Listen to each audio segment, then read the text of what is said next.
What do we actually mean when we say we love someone? This is a question that many people have wrestled with for a long time, but no one has quite settled it. Here's one uncomfortable angle to consider. You are the only person who has ever lived entirely inside of your own head. You are the only one who has heard every thought you have tried to bury, felt every impulse you have managed to hide, and witnessed every quiet way you have let yourself and others down. Nobody else has access to that, so when someone says they love you, what exactly are they loving? A version of you? A partial picture? Something curated, consciously or not, for outside eyes? If that's true, then love is never fully informed.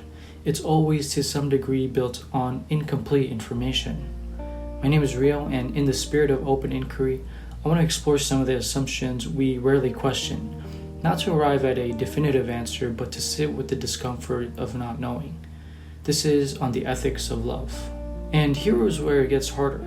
If you know yourself, really know yourself, the parts you don't show to anyone, can you honestly say that you deserve to be loved? You've managed your image, you have smoothed over the rougher edges of who you are so that your presence feels safer, more acceptable. But the danger did not go away, it was just better dressed. If you find yourself feeling alone, it may be worth sitting with an uncomfortable question. Is that loneliness something that happened to you, or something that you in some way brought on yourself? Do the people around you deserve to carry the weight of loving someone they do not fully know? And yet, no one will ever truly know you. You both embrace that mystery, and that is part of what makes love interesting. You love the idea of a person, the version of them you have constructed in your mind. You'll never be able to fully know them, so in a sense, you will never love them for exactly who they are. What we call love may only ever be love to a certain degree. People simply mistake the feeling for something more complete than it is. We are, after all, products of our environment. No one is entirely themselves in any pure sense. We are shaped wholly by where we came from and what we have been through. Does that mean love doesn't exist? Maybe not. Maybe what we love is not a person's origin, but how they have dealt with it. We have loved who they have become. We love how they treat the world around them.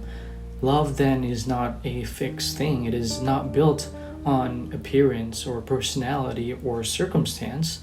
It is at its core chance. Some would argue that love is not even that it's simply a chemical reaction, a response to stimuli, that there is no cosmic force at play, no spiritually transcendent feeling. Your brain decides something is good and we call it love. But this argument carries its own contradiction. You are trusting the very chemicals in your brain to tell you that they are only chemicals. All knowledge at its foundation rests on things we cannot fully prove. Humans are by nature indefinable. You cannot reduce a person's soul to a few fixed words. Human nature is not constant. It shifts and changes, which is why people sometimes fall out of love with someone they once loved. But this does not mean we should stop loving. We all need someone to remind us of our worth. We need people who will not let us down in our own self-doubt and self-awareness. Some say love is unethical for other reasons entirely, that it creates loyalties that pull us away from the wider world, separates us from others, and gives into instincts that are more animal than human. But love can also be the thing that brings a lost person back. You may think of yourself as hidden or dangerous, a wolf wearing a gentler face, but love, if you are willing to accept it, can return you to yourself. Loving hurts. It can hurt so much that it doesn't feel worth it. And yet people find reasons to keep going because of the people they love. Not for their own happiness, but because they can make others feel like they belong in this world, even when they themselves are not sure that they do. That is sometimes the only thing keeping a person moving forward. So, is love unethical?